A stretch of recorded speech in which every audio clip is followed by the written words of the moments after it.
আরে বন্ধু, একটা সুখের খবর আছে, একটা দুঃখের খবর আছে, কোনটা শুনবি আগে কও বেটা। আরে বন্ধু, তাহলে সুখের খবরটা আগে কর শুনি। সুখের খবর হচ্ছে রাসেল বেটা বিয়া করছে। আরে বন্ধু, কি কস? তুই রাসেল বিয়ে করছো? তাহলে তো মিষ্টি খাওয়াইতে হবে। আরে বন্ধু, সুখেরটা তো শুনলাম, তাহলে দুঃখের খবরটা বল একটু শুনি।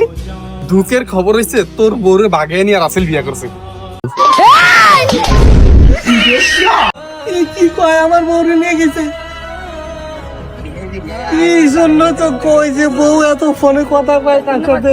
আল্লাহ রে, ইস, এ যাবো তো দুইটা বিয়ে করলাম, একটা বউরে টিকে রাখাতে পারলাম না। পোলাপানের জ্বালা। এই বন্ধু বান্ধব আর জীবনে বাড়িতে নিয়ে আসবো না। বন্ধু বান্ধব যেই বাড়িতে নিয়ে আসি, বউর সাথে পরিচয় করে দেয়, দেখি যে বউ ভাইগে যায়। আর জীবনে কোনো বন্ধু বান্ধব বাড়িতে নিয়ে আসবো না। এটাই একবারে ফাইনাল ডিসিশন আমার।